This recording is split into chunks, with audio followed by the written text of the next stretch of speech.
نحمده ونصلي على رسوله الكريم اما بعد اعوذ باللہ من الشیطان الرجیم بسم اللہ الرحمن الرحیم اجعلتم سقایۃ الحاج وعمارۃ المسجد الحرام کمن آمن باللہ والیوم الآخر وجاہد فی سبیل اللہ لا یستوون عند اللہ صدق اللہ العظیم۔ میرے عزیزوں اور دینی ماں اور بہنوں، ایمان کی نعمت کا احساس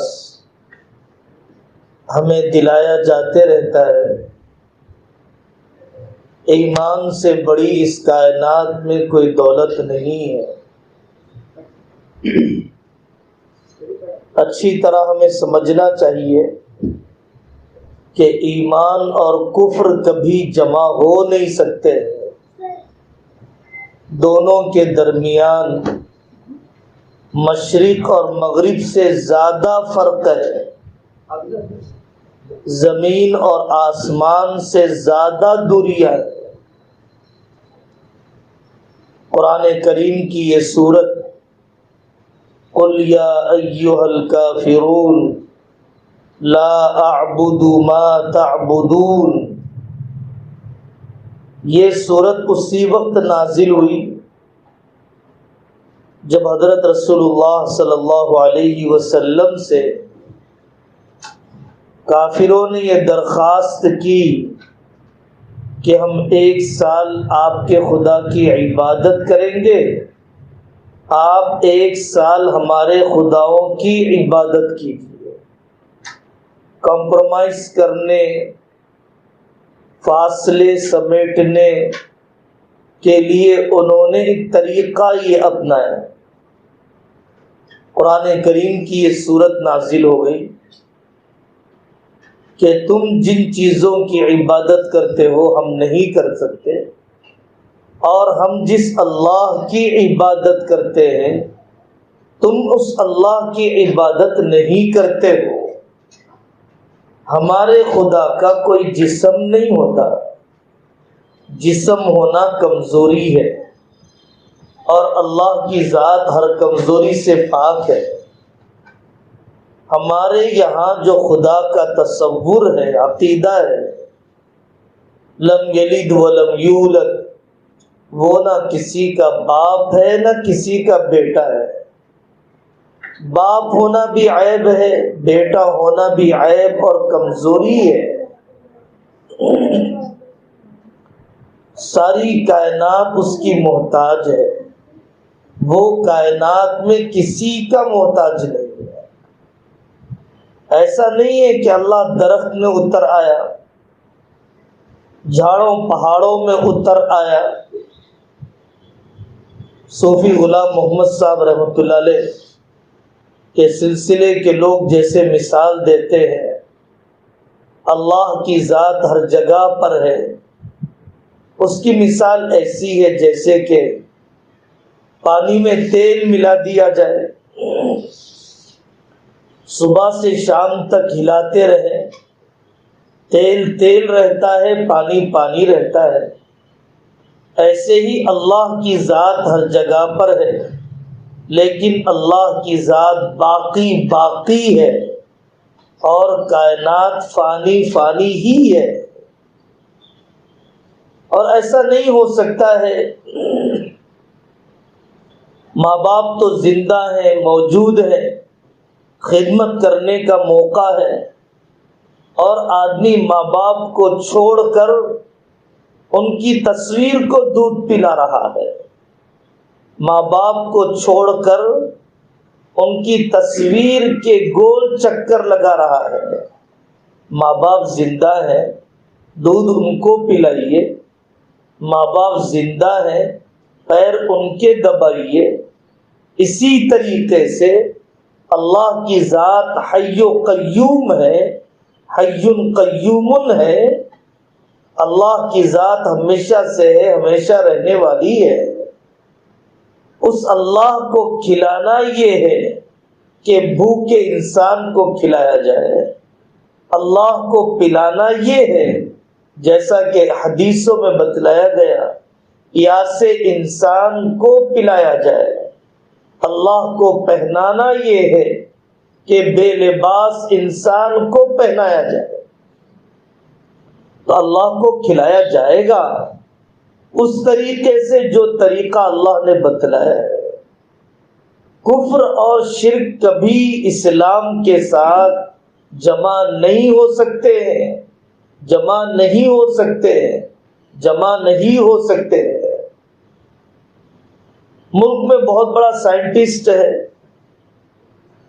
اس نے میزائل بنا دیے، ملک کے ڈیفنس سسٹم کو مضبوط کر دیا، لیکن وہ صرف ملک سے بغاوت کر دے، جھنڈے کو پیروں میں مل دے، نوٹ کو چوراستے پر پھاڑ دے، ملک کی توہین کر دے، اس سائنٹسٹ کو بھی سولی پر چڑھایا جاتا ہے۔ اس کی کسی خوبی، کسی کمال کو نہیں مانا جاتا ہے، اس لیے کہ اس نے ملک سے بغاوت کی ہے۔ کفر اللہ سے بغاوت ہے، شرک اللہ سے بغاوت ہے۔ اللہ کو ایسے نہیں مانا اس نے جیسے کہ اللہ کو ماننا چاہیے۔ بہت بڑی گالی ہے یہ کہا جائے کہ اللہ تعالی سے حضرت عیسیٰ علیہ السلام پیدا ہوئے۔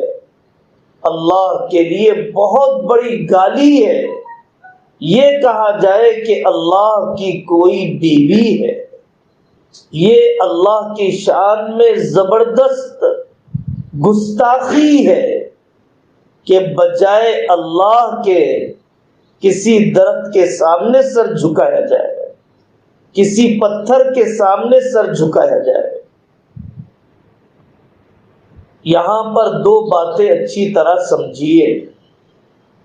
کفر سے نفرت ہے، کافر سے نفرت نہیں ہے۔ یہاں اچھی طرح سمجھیے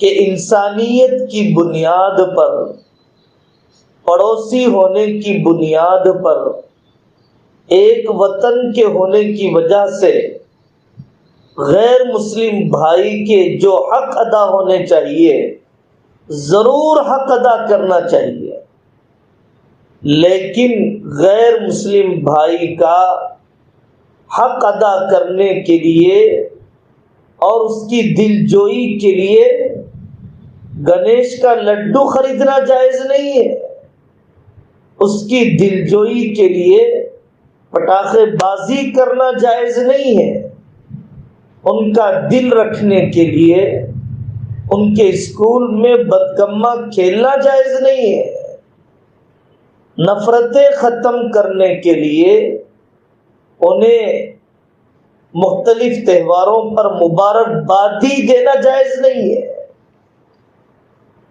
ہمارے غیر مسلم بھائیوں کے سارے تہوار وہ ضرور کسی نہ کسی مشرکانہ پس منظر کو رکھتے ہیں، کافرانہ بیک گراؤنڈ رکھتے ہیں۔ اس موضوع پر کتابیں لکھی ہوئی ہیں۔ ہندوؤں کی عیدیں، کبھی فصل کٹتی ہے، غلہ آتا ہے تو بدکمہ کھیلا جاتا ہے فصل اگانے والے خدا کو خوش کرنے کے لیے۔ ایسے ہی سارے تہوار ضرور کسی موسم کے خدا، کسی حالات کے خدا، کسی بیمار کرنے والے خدا، کوئی روزی دینے والے خدا، کوئی بارش برسانے والے خدا، ان کے پاس الگ الگ ہیں۔ ان کو راضی کرنے کے لیے وہ تہوار منائے جاتے ہیں۔ وطن سے محبت الگ ہے، وطن کی عبادت الگ ہے، ورشپ اور پریئر کرنا الگ ہے، لو اور محبت کرنا وطن سے الگ ہے۔ وطن سے محبت ہو سکتی ہے، وطن کی عبادت نہیں ہو سکتی ہے۔ اسلام اپنے توحید کے عقیدے میں اتنا غیرت مند ہے کہ اسلام نے حضرت رسول اللہ صلی اللہ علیہ وسلم کے لیے بھی سجدہ کرنے کی اجازت نہیں دی کہ ہم اپنے نبی کے سامنے جائیں صلی اللہ علیہ وسلم اور ان کے لیے سجدہ کریں، اس کی اجازت نہیں ہے۔ پسند نہیں کیا گیا کہ قبر کے سامنے ہاتھ اٹھا کر دعا کریں، بلکہ کہا گیا کہ قبلہ رخ ہو کر دعا کریں۔ پسند نہیں کیا اسلام نے کہ جنازے کی نماز میں رکوع اور سجدہ ہو۔ جنازے کی نماز میں کوئی ایسا بول نہیں بولا جا رہا ہے کہ جس میں جنازے سے مانگا جاتا ہو، مرنے والے سے دعا کی جاتی ہو۔ جنازے کی نماز میں تو اللہ سے مانگا جا رہا ہے، لیکن رکوع سجدہ جنازے کی نماز میں نہیں رکھا گیا، اس لیے تاکہ دیکھنے والے کو وہم نہ ہو کہ یہ اس مری ہوئی لاش کو رکوع کر رہا ہے، اس مرے ہوئے جسم کو سجدہ کر رہا ہے، یہ وہم پیدا نہ ہو۔ اسلام اپنے توحید کے عقیدے میں اتنا حساس ہے، آپ غور کیجئے۔ حضرت محمد صلی اللہ علیہ وسلم سے کافر مایوس ہو گئے کہ آپ کبھی سجدہ کریں مورتی کو، آپ کبھی جھک جائیں مورتی کے سامنے، آپ کبھی ہاتھ قریب کریں مورتی کی عبادت کی طرح، ان سب چیزوں سے مایوس ہو گئے۔ 15ویں پارے میں ہے کہ انہوں نے آ کر کہا محمد ایسا کرو کہ ہماری مورتیوں کی پیشانی کو بوسہ دے دو، بس تعظیم کے طور پر، عبادت کے طور پر بھی نہیں، رسپیکٹ دینے کے طور پر، پریئر کرنے کے لیے نہیں۔ حضرت رسول اللہ صلی اللہ علیہ وسلم کے خیال کے کسی کروڑویں ہزارویں کونے میں آیا کہ چلو نفرتیں کم ہو جائے گی، دشمنی گھٹ جائے گی، اسلام سے قریب ہو جائیں گے، کچھ تو سنیں گے اسلام کے بارے میں، دعوت کے دروازے کھل جائیں گے۔ حضرت آقا صلی اللہ علیہ وسلم نے کافروں کی یہ پیشکش ماننے کے لیے دل کے کسی کروڑویں کونے میں خیال آیا، اللہ جل جلالہ وعمن والہ نے ڈانٹ کی آیتیں اتاری ہے، تنبیہ کی ہے، اللہ تو اللہ ہے، محبوب تو محبوب ہے۔ لقد کدت ترکن الیہم شیئا قلیلا، نبی جی آپ تو ان کی طرف تھوڑے سے جھک چکے تھے، بہت تھوڑے سے، شیئا قلیلا، بہت تھوڑے سے آپ جھک چکے تھے۔ اگر آپ ان کی بات مان لیتے اذا لأذقناک ضعف الحیات، اگر آپ ان کی مورتیوں کی تعظیم کے کسی کام کے لیے آپ راضی ہو جاتے، ہم دنیا میں بھی آپ کو 2 گنا عذاب دیتے، آخرت میں بھی آپ کو ہم 2 گنا عذاب دیتے۔ قرآن کریم کی یہ سخت آیت ہے، حضرت رسول اللہ صلی اللہ علیہ وسلم سے زیادہ ہم سے مخاطب ہے، اور آقا کے واسطے سے ہم سے کہا جا رہا ہے کفر کی طرف جھکاؤ، اور کفر کے کسی تہوار میں حصے داری ہرگز قابل قبول نہیں ہے۔ ہاں، انسانی بنیادوں پر، پڑوسی ہے اس لیے، ہم وطن ہے اس لیے، اسکول کا دوست ہے اس لیے میں بیماری میں مزاج پرسی کر سکتا ہوں، حضرت رسول اللہ صلی اللہ علیہ وسلم نے یہودی کی بیمار پرسی کی ہے، سورہ ممتحنہ کے اندر سارے احکام ہیں۔ جنازے میں جا کر ان کے فارمیلٹیز میں شریک ہوئے بغیر، ان کے مذہبی رسومات میں حصہ لیے بغیر ان کو آپ پرسا دیجئے، کھانا پکا کر دیجئے۔ دکھی ہے بیچارے، پریشان ہیں، جنازہ اٹھا کر آئے ہیں، چائے تقسیم کر دیجئے، اجازت ہے۔ لیکن اس کی اجازت نہیں ہے کہ کہیں سے گنیش جا رہا ہو اور تعظیم میں ہم شربت پلانے کے لیے کھڑے ہو جائیں۔ اتنے سیکولر مت بنیے، اتنے صلح کل کی طرف مت جائیے،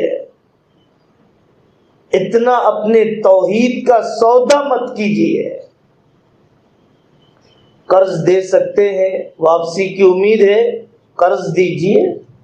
مثالی مسلمان بن کے بتائیے، آپ کے پاس ایک غیر مسلم کرایہ دار رہتا ہے، مالک کے مکان غیر مسلم ہے، آپ بٹھا کر سنائیے اذان میں کیا چیز ہے، حجاب کسے کہتے ہیں، طلاق حلالے میں کیا سبق دیا گیا، قرآن کیا سکھلاتا ہے، حضرت رسول اللہ صلی اللہ علیہ وسلم کی زندگی کیسے تھی۔ مسجد میں لائیے، مسجد صرف مسلمانوں کی نہیں ہے، اسلام صرف مسلمانوں کا نہیں ہے، یہ سب کام ہے جو ضرور غیر مسلم بھائیوں کے ساتھ ہمیں کرنا چاہیے، لیکن جو کام کرنے چاہیے وہ ہم نہیں کرتے ہیں، اور جو نہیں کرنے چاہیے وہ ہم کرنے لگ جاتے ہیں۔ اپنی اولاد کے دل میں کفر اور اسلام کا فرق بٹھائیے، یہ کتنا کچا پن ہے۔ دو واقعات میں آپ کو سناتا ہوں۔ حضرت اکرمہ بن ابی جہل رضی اللہ عنہ ابھی تک مسلمان نہیں ہوئے، دوڑ کے بھاگے اپنی جان بچانے کے لیے۔ حضرت رسول اللہ صلی اللہ علیہ وسلم جب مکہ مکرمہ میں داخل ہوئے، اکرمہ بن ابی جہل رضی اللہ عنہ کی بیوی ام حکیم رضی اللہ عنہا وہ آئی، رسول اللہ صلی اللہ علیہ وسلم کے پاس آئی، آقا صلی اللہ علیہ وسلم سے انہوں نے پناہ چاہی، یا رسول اللہ میرے شوہر اکرمہ کی جان بخش دیجیے، میں ان کو لانا چاہتی ہوں، میں ان کو اسلام کی دعوت دینا چاہتی ہوں۔ حضرت رسول اللہ صلی اللہ علیہ وسلم نے ابو جہل کے بیٹے اکرمہ کی جان بخش دی۔ یہ اخلاق لائیے۔ موجودہ زمانے کا ایک واقعہ سناتا ہوں۔ بنگال کے علاقے میں ایک نوجوان بچے کو 17-18 سال کے دیوبند میں پڑھنے والے حافظ عالم کو قتل کر دیا، اور بنگال میں مسلمانوں کی میجورٹی ہے۔ بستی کے پورے لوگ نکل گئے کہ ہمیں انتقام لینا ہے۔ مسجد کے امام صاحب کا بیٹا تھا، مسجد کے امام صاحب کا نام ہے مولانا عبد الرشید صاحب، اخباروں میں آیا، میڈیا میں آیا، وہ سیدھے گئے اور انہوں نے مسجد کا مائک لیا اور اعلان کر دیا، لوگوں میں نے اپنے بچے کے قاتل کو معاف کر دیا ہے، کوئی میرے بچے کے لیے انتقامی کارروائی نہ کرے، اور اگر کرتا ہے تو میں یہ گاؤں چھوڑ کے چلے جاؤں گا، کیونکہ ڈر تھا اگر مسلمان نکل جائیں گے دنگا ہو جائے گا، فساد ہو جائے گا، اور جب ٹکراؤ ہوگا تو کسی کا فائدہ نہیں ہوگا۔ جب دو گاڑیاں ٹکراتی ہے تو دونوں کا نقصان ہوتا ہے۔ حضرت اکرمہ رضی اللہ عنہ سمندر تک پہنچ گئے۔ حضرت ام حکیم رضی اللہ عنہا ان کی بیوی ہے، وہ تلاش میں گئی، دور سے پکارا اپنے شوہر کو، چلو چلو حضرت آقا صلی اللہ علیہ وسلم کے دامن میں چلو، میں انسانوں میں سب سے زیادہ رشتہ جوڑنے والے اور انسانوں میں سب سے زیادہ نیک مزاج ہستی کے پاس سے آ رہی ہوں۔ حضرت اکرمہ نے کہا اچھا میری جان بخش دی گئی۔ حضرت اکرمہ رضی اللہ عنہ، عربی میں اکرمہ کہا جاتا ہے، حضرت اکرمہ رضی اللہ عنہ آئے۔ ان کے آنے سے پہلے میں قربان جاؤں حضرت محمد صلی اللہ علیہ وسلم پر کہ آقا نے فرمایا دیکھو ابو جہل کے بیٹے اکرمہ آ رہے ہیں، دل توڑنے کی بات نہ کرنا، اس کے باپ کو برا بھلا نہ کہنا، مرنے والے کو تو بات نہیں پہنچتی ہے، زندہ انسان کو تکلیف ہوتی ہے جب وہ سنتا ہے اس کے باپ کو گالی دیا جاتے ہوئے۔ حضرت اکرمہ رضی اللہ عنہ آئے، آقا نے استقبال کیا، اسلام پر جمے۔ یہ ہے ایمانی جذبہ حضرت ام حکیم رضی اللہ عنہا کا، کفر کے ساتھ اپنے شوہر کو اپنانے تیار نہیں ہے، اپنے شوہر پر محنت کی اسلام میں داخل کرنے کے لیے۔ یہ جذبہ پیدا کیجیے۔ آندھرا تلنگانہ کے لڑکے اور لڑکی میں جوڑ نہیں بیٹھتا، شمال اور جنوب کی تہذیب الگ الگ ہے، یو پی، کیرلا، تمل ناڈو کی تہذیب الگ ہے، دو الگ علاقے والے، دو الگ زبان والے، دو الگ برادری والے، ان لوگوں میں جوڑ نہیں بیٹھتا ہے تو پھر دو الگ مذہب والوں میں جوڑ کیسے بیٹھے گا؟ دو الگ مذہب والوں میں کبھی جوڑ نہیں بیٹھ سکتا ہے۔ دوسرا واقعہ حضرت ام سلیم رضی اللہ عنہا، ام سلیم بنت ملحان رضی اللہ عنہا کا واقعہ ہے۔ وہ مسلمان ہو گئی، اسلام قبول کر لیا انہوں نے۔ ان کے شوہر تھے مالک بن نضر، مالک بن نضر۔ حضرت ام سلیم رضی اللہ عنہا نے ان کو اسلام کی دعوت دی، انہوں نے کہا کہ تو بددین ہو چکی ہے، میں اس مذہب کو قبول نہیں کروں گا۔ حضرت ام سلیم نے فرمایا اگر تم اسلام قبول کرنا نہیں چاہتے ہو تو میرا بھی تم سے کوئی رشتہ ناتا نہیں ہے۔ حضرت ام سلیم رضی اللہ عنہا اپنے بچے حضرت انس بن مالک کو لا الہ الا اللہ محمد الرسول اللہ ورد چل رہا ہے گھر میں، توحید کے نعرے لگ رہے ہیں گھر میں۔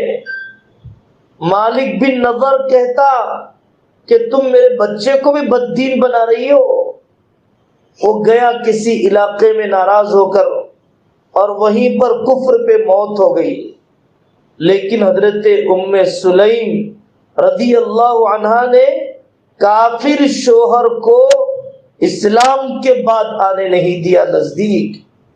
2 دن کی زندگی ہے، موت تو آنی ہی ہے، کفر پر مر جاؤں گی، چند روزہ زندگی کی لذتیں ختم ہو جائے گی۔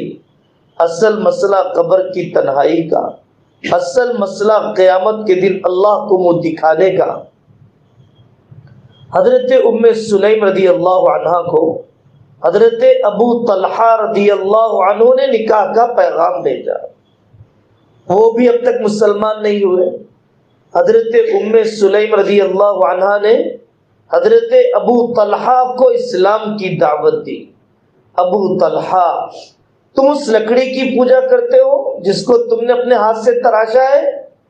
نہ تراشے تو پتھر تھے، تراشے تو صنم ہو گئے، یہ کیا کہ تراش دیا تو خدا بن گئے۔ حضرت ام سلیم رضی اللہ عنہ سمجھاتی رہی۔ حضرت ابو طلحہ رضی اللہ عنہ نے کلمہ پڑھ لیا، گوری چمڑی کے لیے نہیں، ہوس پوری کرنے کے لیے نہیں، کسی لیلا کو پانے کے لیے نہیں، کسی فلمی دنیا کو مکمل کرنے کے لیے نہیں، محض اللہ کی محبت میں اسلام کی سچائی کو سمجھتے ہوئے حضرت ابو طلحہ رضی اللہ عنہ مسلمان ہو گئے۔ حضرت ام سلیم، حضرت ابو طلحہ، یہ دونوں ساتھ میں رہا کرتے تھے۔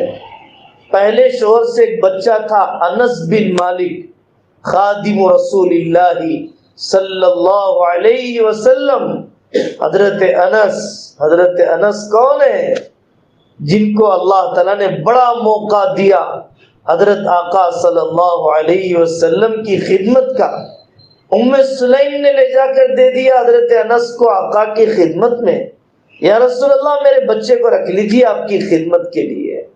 حضرت انس رضی اللہ عنہ، ابو طلحہ سے نکاح ہوا، وہی مشہور واقعہ جو ہمیں معاشرت سکھلاتا ہے۔ حضرت ابو طلحہ رضی اللہ عنہ باہر گئے ہوئے تھے، گھر میں بچے کی طبیعت خراب ہوئی اور اللہ کا کرنا موت مقدر، بچے کا انتقال ہو گیا۔ ان سے بھی بچے پیدا ہوئے تھے۔ حضرت ام سلیم نے مناسب نہیں سمجھا کہ شوہر آتے ہی اتنے بڑے صدمے کی خبر سنائے۔ صبر پیدا کرنا ہے، اللہ کے فیصلے پر راضی رہنے کا مزاج بنانا ہے۔ اللہ کا کوئی فیصلہ حکمت اور محبت سے خالی نہیں ہوتا۔ جب کوئی چیز اللہ لیتے ہیں ضرور اس سے بڑی چیز دیتے ہیں، ضرور اس سے بڑی چیز دیتے ہیں۔ حضرت ام سلیم رضی اللہ عنہا نے شوہر کا استقبال کیا جیسے کیا جانا چاہیے، کھانا کھلایا جیسے کھلایا جانا چاہیے، اور بیوی شوہر کی ملاقات ہوئی جیسے کہ کوئی حادثہ پیش نہیں آیا۔ جب ساری ضرورتوں سے فارغ ہو گئے، حیرانی ہوتی ہے ام سلیم کے صبر پر۔ اللہ اکبر، ایسے صدمے سہنے والی عورت ہے۔ انہوں نے اپنے شوہر سے الٹا پوچھا، آپ کی کیا رائے ہے؟ ایک شخص دوسرے کے پاس امانت رکھ دے، وہ واپس مانگنے کے لیے آئے تو کیا کرنا چاہیے؟ تو شوہر نے جواب دیا واپس کر دینا چاہیے، مالک تو وہی ہے جس نے رکھوایا۔ ام سلیم نے کہا، جو بچہ اللہ نے آپ کے پاس امانت رکھوایا تھا وہ بچہ اللہ نے واپس لے لیا ہے۔ حضرت ابو طلحہ ششدر رہ گئے۔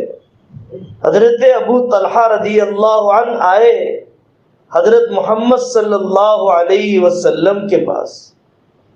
آقا نے سنا کیا معاشرت ہے، کیا رہن سہن کا سلیقہ ہے، کیا گھروں کو جوڑنے کے انداز ہے، سکھاؤ اپنی بیٹیوں کو کون سی بات میکے میں سنانے کی ہوتی ہے، کون سی بات میکے میں سنانے کی نہیں ہوتی ہے، کون سی بات شوہر کے تھکے ہوئے آنے کے بعد فوراً اگلنے کی ہوتی ہے، اور کون سی بات شوہر کو اطمینان کے ماحول میں سنانے کی ہوتی ہے، یہ سکھاؤ۔ حضرت آقا صلی اللہ علیہ وسلم نے فرمایا، اللہ تعالیٰ نے تمہاری اس رات کی تنہائی کی ملاقات میں تمہارے لیے اولاد کا فیصلہ کر دیا ہے۔ ایک بچے کا جنازہ اٹھا اور دوسرے مبارک بچے کا اللہ نے تمہارے لیے فیصلہ کر دیا ہے۔ یہاں انتقال بھی ہوتا ہے، مرنے والا مر جاتا ہے، جینے والوں کو چین سے رہنے نہیں دیا جاتا۔ جینے والے ایک دوسرے پر تہمتیں، جینے والے ایک دوسرے پر الزام۔ میں اس واقعے میں اصل جو سنانا چاہتا ہوں وہ حضرت ام سلیم رضی اللہ عنہا کی ایمانی حص سنانا چاہتا ہوں کہ حضرت ام سلیم رضی اللہ عنہا نے اسلام قبول کرنے کے بعد اپنے شوہر مالک بن نضر کو نزدیک آنے نہیں دیا کہ کفر اور اسلام میں کبھی جوڑ نہیں بیٹھ سکتا ہے۔ تو یہ پہلی بات ہے کہ کفر الگ ہے، اسلام الگ ہے، کفر سے نفرت ہے، کافر سے نفرت نہیں ہے۔ کافر کے ساتھ کن چیزوں میں جوڑ کیا جا سکتا ہے اور کن چیزوں میں کبھی جوڑ نہیں کیا جا سکتا ہے، اور ایمانی حس اتنی ہونی چاہیے میری اور آپ کی اولاد میں کہ جیسے وہ آگ میں جانے کو پسند نہیں کرتا، ویسے کفر بکنے کو، کفر میں جانے کو کبھی پسند نہ کرے، کفر میں جانے کو کبھی پسند نہ کرے۔ یہ مسئلہ اس لیے بھی نازک ہے کہ ہم ایسے ملک میں رہتے ہیں، ایسی بستیوں میں رہتے ہیں جہاں اذان کی آواز کم، بھجن کی آواز زیادہ۔ ہم ایسے علاقوں میں رہتے ہیں کہ جہاں پر داڑھی ٹوپی والے کم اور دوسرے لباس والے زیادہ۔ کہیں ہماری آئیڈینٹی، کہیں ہماری شناخت ان اکثر لوگوں کے ساتھ رہتے رہتے گھل مل نہ جائے، مٹ نہ جائے، جیسا دیس ویسا بھیس نہ ہو جائے۔ اس لیے آپ ایسی بستیوں میں منتقل ہو جائیے۔ میں آپ سے فقہی مسئلہ بتا رہا ہوں، میں آپ سے شرعی مسئلہ بتا رہا ہوں۔ ایک گاؤں میں 2 مسلمانوں کے گھر ہیں، 3 مسلمانوں کے گھر ہیں، جائز نہیں ہے ایسے گاؤں میں رہنا کہ جہاں مسلمان مغلوب ہو اور جہاں کافروں کا دھڑکا رہتا ہو اور غیروں کی تہذیب کا غلبہ ہو اور ہمارے بچے ان کی تہذیب سے متاثر ہو رہے ہوں۔ قرآن نے صاف اس مسئلے کو بتلایا، أَلَمْ تَكُنْ أَرْضُ اللَّهِ وَاسِعَةً فَتُهَاجِرُوا فِيهَا۔ اللہ کی زمین کیا وسیع نہیں تھی؟ وہاں چلے جاتے، کیوں پڑے رہے جہاں پر 2 گھر تھے مسلمانوں کے؟ کیوں پڑے رہے اپنے کھیت کی ہوس میں، اپنے ایکڑوں کی زمین کی شوق میں، اپنی بچیوں کو غیروں کے ساتھ بھاگتا ہوا دیکھ کر، اپنے بچوں کو غیروں کے ساتھ ناچتا ہوا دیکھ کر بھی ایسی بستیوں میں رہنے کو تم نے کیوں گوارا کیا؟ حدیث میں ہے، آقا صلی اللہ علیہ وسلم نے فرمایا، انا بریء من کل مسلم یقیم بین اظہر المشرکین۔ میرا اس مسلمان سے کوئی تعلق نہیں جو غیروں کی بستی میں رہتا ہو۔ آپ نے فرمایا، لا من جامع المشرک وسکن معه فهو مثلہ۔ جو غیروں کے ساتھ رہے وہ ان کی طرح بن چکا ہے، وہ ان کی طرح بن چکا ہے۔ یہ ایک اہم موضوع تھا جو اس موقع پر ذکر کرنا ہے۔ اور دوسری بات میرے عزیزوں اور دینی ماں اور بہنوں، اولاد کی تربیت کا مسئلہ، بہت موٹی باتیں میں آپ سے عرض کرتا ہوں۔ اولاد کی تربیت کے لیے پہلے اپنی تربیت کی فکر کرو۔ جو دینیات بچہ پڑھتا ہے وہ دعائیں مجھے خود یاد نہیں ہے۔ اولاد کی تربیت کا پہلا قدم اپنی تربیت ہے، اپنی تربیت ہے۔ ہم بچے کو تو نیک بنانا چاہتے ہیں، خود نیک بننا نہیں چاہتے ہیں۔ اس کو تو اردو پڑھانا چاہتے ہیں، خود پڑھنا نہیں چاہتے ہیں۔ اس کو تو فون کے بے قابو اور غلط استعمال سے بچانا چاہتے ہیں، خود بچنا نہیں چاہتے ہیں۔ توقع مت رکھیے اپنی تربیت کی کامیابی کی۔ تو میں تو پہلے پردہ سیکھوں، میں تو پہلے سیکھوں محرم نامحرم کیا ہے۔ سورۃ النور میں اللہ نے کیا پیغام دیا، بچی کے بالغ ہونے پر کیا کیا جانا چاہیے، کیا نہیں کیا جانا چاہیے۔ میں پہلے اپنی تربیت تو کراؤں، حرام لقمے سے بچ کر۔ میں پہلے تربیت تو اپنی کروں، نامحرم سے پورا پردہ کر کے۔ پہلے ہم اپنی تربیت تو کریں، یہ دشمنی والی دعوتوں میں نہ جائے۔ رات دیر گئے دعوتیں، پتہ نہیں کون کون سی دعوتیں ہیں۔ کیا عبد القادر جیلانی ہانڈیوں کی ہانڈیاں زبردستی چندہ کر کے کھلانے سے خوش ہوں گے یا مکتب قائم کرنے سے خوش ہوں گے؟ بینڈ باجا لے کر مرفا بجاتے ہوئے چلے کا جھنڈا پوری بستی میں چلانے سے غوث اعظم عبد القادر جیلانی خوش ہوں گے یا 5 وقتہ نماز پڑھ کے مسجد کو آباد کرنے سے عبد القادر جیلانی خوش ہوں گے؟ اصل جو کام کرنے کے ہیں اپنی تربیت. عید کی رات میں کیا کیا جاتا ہے؟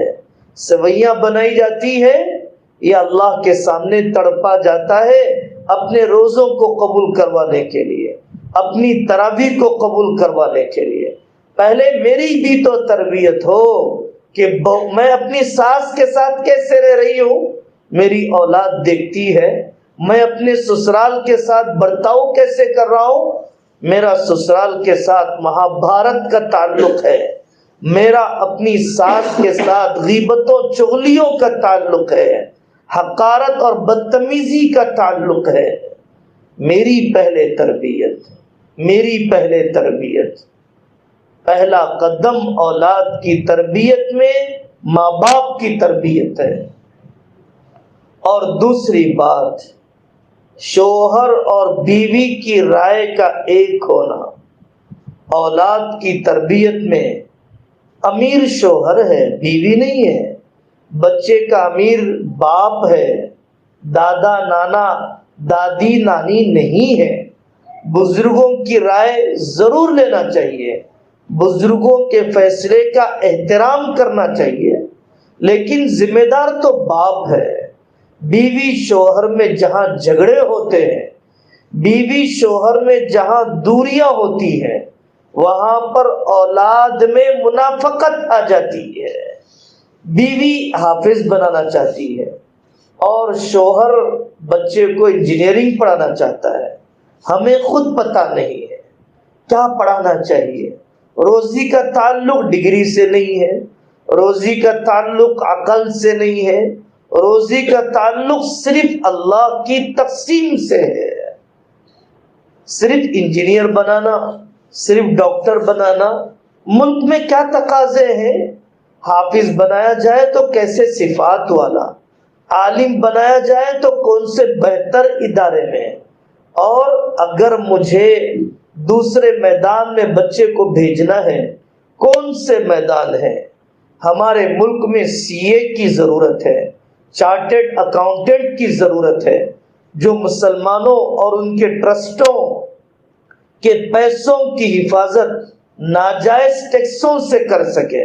ہمارے ملک میں ایڈوکیٹ اور ایسے دیندار وکیلوں کی ضرورت ہے کہ جو اسلامی قانون کو بھی جانتا ہو اور ملک کے قانون کو جان کر ہماری مسجدوں اور ہمارے کیس کو خود ڈیل کرتا ہو، ہمدردی کے ساتھ، خاندانوں کو جوڑنے کے ارادے سے. ہمارے ملک میں ضرورت ہے یو پی ایس اور آئی پی ایس کے امتحانات دلوانے کی.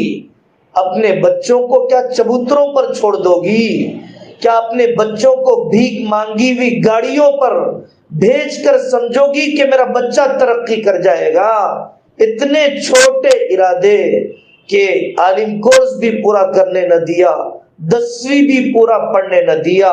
اس ملک میں باعزت سر اٹھا کر جینے کی زندگی، اپنی معیشت کو سدھارے بغیر، تعلیمی میدان میں ترقی کے بغیر، اللہ کی طرف رجوع کے بغیر کبھی نہیں ہو سکتا ہے. اللہ کی طرف رجوع، تعلیمی میدان میں ترقی اور اپنی معیشت و تجارت کی حفاظت، یہ بہت اہم موضوع ہے کہ بیوی شوہر اپنے دونوں کے درمیان فاصلہ نہ ہو. آپ تنہائی میں مشورہ کر لیجئے، اولاد کے سامنے ایک بات رکھیے، کسی اللہ والے سے جڑ کر رہی ہے، 2 پیسے اللہ نے دیے ہیں، ملک الگ لوٹ رہا ہے، فسادات نے الگ لوٹا ہے، ماب لنچنگ نے الگ لوٹا ہے، CAA کی تلوار ہماری گردن پر ہے، نیو ایجوکیشن پالیسی بھی ہے، اور ہم بھی تلے ہوئے ہیں اپنے پیسوں کی بربادی کے لیے. برتھ ڈے کے ذریعے سے ہم بھی تلے ہوئے ہیں دیگر خرافات کی رسموں کے ذریعے سے. کہاں گئے تھے بیٹا 10 دن؟ پھپھیری بہن کی شادی میں گئے تھے. کیسے لوگ ہیں آپ؟ 4 دن کے لیے کہاں چلے گئے تھے؟ نے میرے چچیرے بھائی کے عقیقے کے لیے چلے گئے تھے. یہ عداوت والی دعوتیں ہماری قوم کے تعلیمی نظام اور معاشی نظام دونوں کو تباہ کر رہی ہے. معاشی نظام کو بھی اور تعلیمی نظام کو بھی. اگر ایسی ہی اولاد پالنا ہے تو پال لیجئے، جن کا کام زندگی میں محض فنکشن ہالوں میں ناچنا ہو. اگر ایسی ہی اولاد آپ کو چاہیے جو دلہا اور دلہن کی گاڑیوں کے سامنے ڈانس اور رقص و سرور کرے، تو آپ ایسی ہی اولاد کی سرٹیفکیٹ اپنے بچوں کو آج ہی دے دیجئے. اب خواب مت دیکھیے آج کے بعد کہ آپ کی نسل میں کوئی محمد بن قاسم پیدا ہو، کوئی محمد فاتح پیدا ہو، کوئی صوفی غلام محمد پیدا ہو، کوئی جمال الرحمن نوال الرحمن پیدا ہو. اب خواب دیکھنا چھوڑ دیجئے. طے کر لیجئے کہ میری گود ناچنے والوں کی پرورش کے لیے ہے، گانے والوں کی پرورش کے لیے ہے، کیونکہ ہم نے اسی رخ پہ اپنی نسل کو ڈال دیا. اپنے رخ کو بدلنے کی ضرورت ہے. قربانیاں دینا پڑتا ہے. ایسی ایسی قربانیاں عورتیں 2 گھروں میں کام کرتی ہیں اپنے بچوں کی فیس ادا کرنے کے لیے. عورتیں اپنے حصے کا گوشت نہیں کھاتی ہے بچے کا فیس ادا کرنے کے لیے.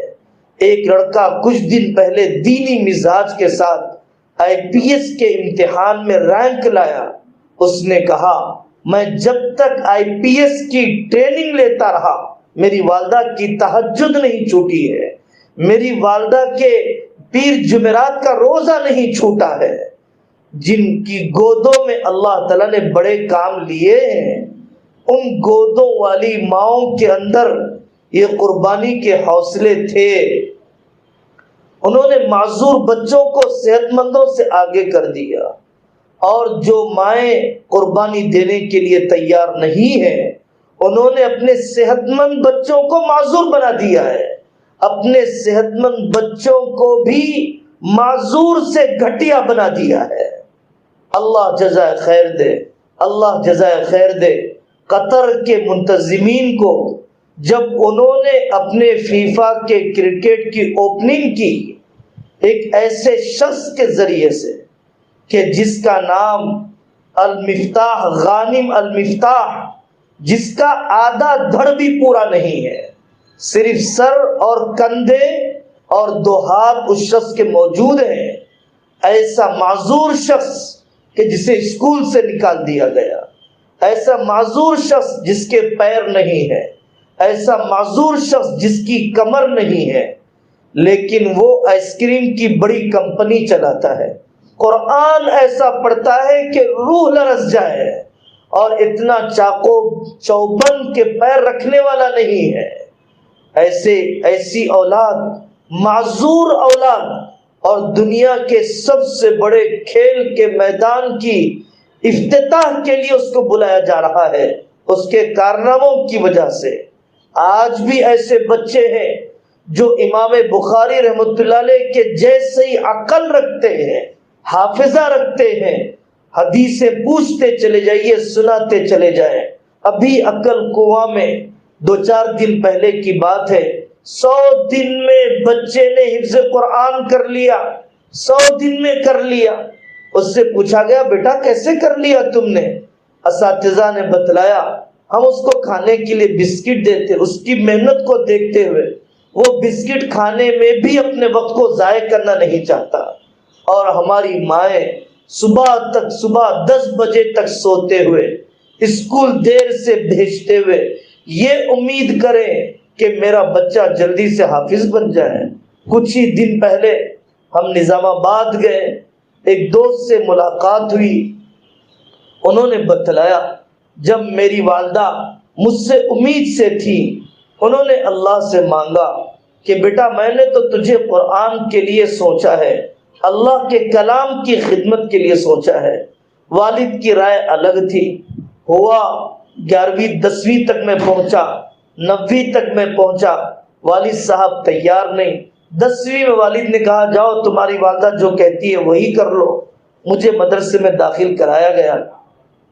میں کبھی مدرسہ جانے کے لیے خوش نہیں تھا، لیکن جب بھی معمولی طبیعت کی خرابی پر گھر آ جاتا، میری ماں بغیر کسی ڈانٹ ڈپٹ کیے کہ آنکھوں سے بے قرار آنسو نکلنا شروع ہو جاتے ہیں، اور میرے سے میری والدہ کے آنکھوں کے آنسو دیکھے نہیں جاتے ہیں۔ بیٹے میں نے تو اللہ سے یہی مانگا ہے، پتہ نہیں اللہ اپنے وعدے کو کب ظاہر کریں گے، لیکن بننا تجھے قرآن کا حافظ ہی ہے۔ مجھے اس بچے نے اپنی والدہ کے عزم کی کیفیت اور اپنے اس والدہ کی دعا کی کیفیت کو جو سنایا، میں حیران ہوں۔ ایسی زندہ دل مائیں، ایسی روشن ضمیر مائیں آج بھی موجود ہے، جو اپنے بچوں کو بڑی محبت اور حکمت کے ساتھ اپنے مشن کو پورا کرنے کے لیے، اپنے خواب کو شرمندہ تعبیر پورا کرنے کے لیے بچائیے، ڈوکرا اسکیموں سے بچائیے، فائنانسوں میں جانے سے اپنے آپ کو بچائیے، زیرو انٹرسٹ پر فون خریدنے سے، گرائنڈر خریدنے سے، فریج خریدنے سے۔ مرد گناہوں کی طرف کیوں جا رہے ہیں؟ مرد خودکشی پر مجبور کیوں ہو رہے ہیں؟ یہ خواہشات حضرت آقا صلی اللہ علیہ وسلم نے فرمایا ما عال من اقتصد، ما عال من اقتصد، جو درمیانی طریقے پر خرچ کرے وہ کبھی فقیر نہیں ہو سکتا۔ ہمیں یہ حدیث سکھلائی گئی ما قل وکفا خیر مما کثر والہا، وہ تھوڑا سا مال جو تیرے لیے کافی ہو جائے اس زیادہ مال سے بہتر ہے جو تجھے اللہ سے غافل کر دے۔ وہ تھوڑا سا مال جو تیرے لیے کافی ہو جائے اس زیادہ مال سے بہتر ہے جو تجھے اللہ سے غافل کر دے۔ جب مرد پہلے زمانے میں 2 پیسے زیادہ لاتا تو بیویاں شوہر کا ہاتھ پکڑ لیتی اور یہ کہتی کہ آپ یہ زیادہ پیسے کہاں سے لا رہے ہیں؟ آپ ہمیں مرچی چٹنی حلال کی کھلائیے، ہم حرام کا لقمہ نہیں چاہتے ہیں۔ مرد جوؤں کی طرف بڑھ رہے ہیں، مرد لاٹریوں کی طرف جا رہے ہیں، مرد ایسٹ اور انڈیا کی طرف جا رہے ہیں، مرد شیئر مارکیٹ کی طرف جا رہے ہیں، تھوڑے وقت میں جلدی مالدار بننے اور تھوڑی محنت سے زیادہ پیسے کمانے، اپنے کاروبار کو خراب کر لینے اور 2 پیسے آنے کے بعد بے حیائی کے راستے پر پڑ رہے ہیں۔ قرآن نے کہا 3 چیزیں سکون کا ذریعہ ہے، ایک رات سکون کا ذریعہ ہے، اور ایک گھر سکون کا ذریعہ ہے، اور ایک بیوی سکون کا ذریعہ ہے۔ قرآن نے کہا یہ 3 چیزیں سکون کا ذریعہ ہے، اور دشمن انسانوں کا یہ چاہتا ہے کہ مرد کو گھر آنے نہ دے، ہوٹل جانے دے، مرد کو گھر آنے نہ دے، ڈھابوں پر جانے دے، اور عورت کے پاس آنے نہ دے، بیوی کے پاس جانے نہ دے، بلکہ آئی ٹی کی نوکریوں میں، کمپنی کی نوکریوں میں اور باہر ملکوں میں سڑکوں پر بے حیائی کی کم قیمتوں میں دعوت دینے کے لیے عورتیں ایسے کھڑی ہیں کہ اچھے اچھے دینداروں کے قدم پھسل جاتے ہیں۔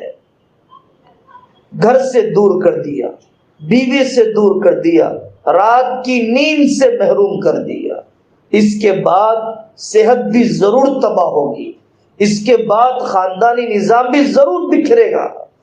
اس وجہ سے اپنے آپ کو حلال لقمے کی طرف، کن قنعا تکن اشکر الناس، اللہ کے دیے پر راضی ہو جا، سب سے بڑا شکر، سب سے بڑا مالدار ہو جائے گا، سب سے بڑا مالدار ہو جائے گا۔ ارضا بما قسم اللہ لک تکن اغنى الناس، اللہ کے دیے پر راضی ہو جا، اللہ کے دیے پر راضی ہو جا۔ خوشی کا تعلق سامان سے نہیں ہے، خوشی کا تعلق گھروں سے نہیں ہے، خوشی کا تعلق دل کی کیفیت سے ہے۔ بادشاہ وقت کے یہاں طبیعت خراب ہو گئی، بادشاہ وقت نے کہا حکیم جی کو بلاؤ، حکیم جی کو بلایا گیا، حکیم جی نے آ کر دیکھا تو کہا کہ بادشاہ کو ایسے آدمی کا قمیص پہنایا جائے جو خوش ہو، تو بادشاہ کو قمیص پہناتے ہی صحیح ہو جائے گا۔ بادشاہ نے کہا بہت اچھی بات ہے، جاؤ پوری حکومت میں اعلان کر دو۔ تلاش کرنے والے گئے پرائم منسٹر کے پاس، وزیر اعظم کے پاس، صاحب آپ کا کرتا دیجیے، بادشاہ کو پہنانا ہے، آپ تو خوش ہیں نا، مزے سے ہے، بادشاہ کو ایسے آدمی کا کپڑا پہنانا ہے جو سب سے زیادہ خوش ہو۔ کہا میرے سے بڑا پریشان کوئی نہیں ہے، میری راتوں کی نیند حرام ہے، میرے بچے نافرمان ہیں، وغیرہ وغیرہ جو سنایا اس نے۔ ایک وزیر، دوسرا وزیر، پوری کیبنٹ ہو گئی، پوری پارلیمنٹ ہو گئی، ملک کا سب سے بڑا مالدار پریشان، پھرتے رہے، دیہاتوں کے دورے شروع کیے، دیہات میں گئے اور ہر ایک سے جا کر پہلے پوچھتے، دیکھو بھائی اگر سکون سے ہو تبھی اپنا قمیص دینا، بادشاہ کا مسئلہ ہے، جھوٹ نہیں بول سکتے ہیں۔ ایک دیہاتی کو دیکھا، پیر تالاب میں ڈالے ہوئے، گنگناتے ہوئے، اشعار پڑھتے ہوئے وہاں پر بیٹھا ہے تالاب میں کھیلتے ہوئے۔ اس دیہاتی سے جا کر کہا میاں تم خوش اور مزے سے ہو؟ تو اس نے کہا ہاں جی، اللہ کا بڑا کرم ہے، بہت احسان سے ہوں، تازی مچھلی کھاتا ہوں، تازہ کھانا کھاتا ہوں، تازہ دودھ اللہ دیتے ہیں، میرے گھر میں میری بیوی احترام اکرام کرتی ہے، بچے آنکھوں کی ٹھنڈک ہے، اللہ کا شکر ہے، حکومتوں کی لذتیں اللہ تعالیٰ نے مجھے اس جھوپڑی کے اندر دے رکھی ہے۔ اچھا آپ کو اپنے بادشاہ سے محبت ہے، وزیر سے محبت ہے؟ ہاں بہت محبت ہے، میرے ملک کا بہرحال حکمراں ہے۔ کہا کہ ان کی طبیعت خراب ہے اور حکیم نے تجویز کیا ہے ایسے آدمی کا قمیص پہنانا کہ جو بہت پرسکون زندگی گزارتا ہو، آپ کا قمیص ہمیں دے دیجئے، آپ کی قمیص پہنانے سے بادشاہ صحت مند ہو جائے گا۔ تو وہ دیہاتی مسکرایا اور مسکرا کر کہنے لگا راحت اور چین سے تو ہوں، میرے پاس قمیص نہیں ہے۔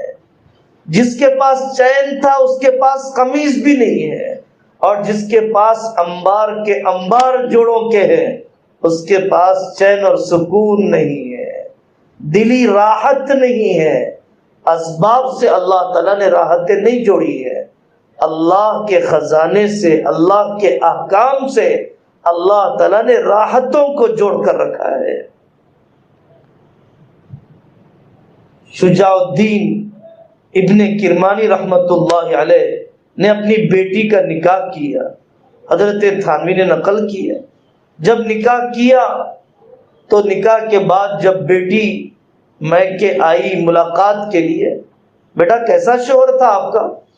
تو بچی نے کہا آپ نے تو کہا بہت بڑے اللہ والے ہیں، لیکن عجیب بات تھی کہ وہ سحری کرتے ہیں، افطار کے لیے روٹی جمع کر کے رکھتے ہیں، انہیں اتنا بھی اللہ کی ذات پر یقین نہیں ہے کہ جس نے سحری کرائی ہے وہی اللہ افطاری بھی کرائے گا، جس اللہ کے لیے روزہ رکھا ہو وہی اللہ مجھے افطاری بھی کرائے گا۔ میرے شوہر کو اللہ کی ذات پر اتنا بھی توکل نہیں ہے۔ کیسے توکل کے اونچے مقامات تھے۔ تو میری دینی بہنوں، ان حرام اسکیموں سے، ان ناجائز مال کے دروازوں سے اپنے مردوں کو بچاؤ۔ پھر دیکھو گھر میں کیسے چین و سکون، اولاد کے ساتھ بیٹھنا، بیوی بچوں کے ساتھ کھانا، اپنے ماں باپ کے پیر دبانا، اپنے بھائی بہنوں کے لیے وقت دینا۔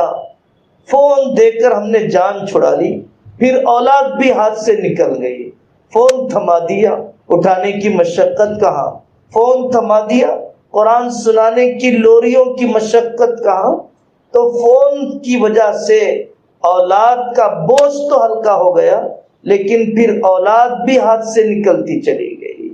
وہ مائیں کہاں ہیں جو صبح ہوتے ہوئے دودھ پلا رہی ہے سورہ یاسین پڑھتے ہوئے، لیٹے لیٹے دودھ پلا رہی ہے سورہ واقعہ پڑھتے ہوئے، اور اگر قرآن نہیں پڑھ سکتی تھی درود شریف پڑھ رہی ہے۔ دینیات تو آدھی سے زیادہ مائیں اپنی گود میں سکھلا دیتی ہیں، ضرورت ہی نہیں پڑتی ہے مکتب میں پڑھانے کی اگر واقعی مائیں اس رخ پر کام کرنے والی ہو۔ یہ دینی اجتماعات آپ محض سننے سنانے کے لیے مت سمجھیے، علماء کا آنا، اکابر کا آنا بڑی نعمت ہے، قدر کیجئے۔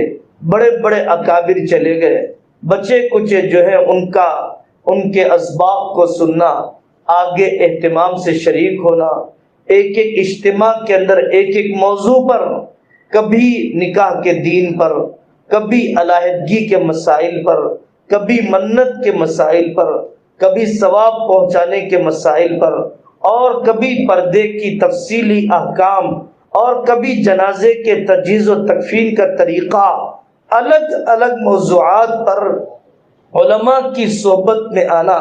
ایک ایک قدم پر پکی حدیث ہے، ایک ایک قدم پر اللہ تعالی مقبول حج اور عمرے کا ثواب دیتے ہیں، یہ پکی حدیث ہے۔ جب آدمی علم حاصل کرنے کے لیے قدم اٹھاتا ہے، آپ ان اجتماعات میں پابندی سے آئیے، اور اپنے علاقوں میں جماعتیں کام کر رہی ہے، سردی کا زمانہ، جان توڑ محنت کر رہی ہے، وہ ہمارے مردوں کو مناتی ہے، ہمارے بچوں سے عاجزی انکساری کرتی ہے۔ آپ مردوں کو ہمت دلائیے، جائیے، آپ جائیے، ہماری طرف سے اجازت ہے۔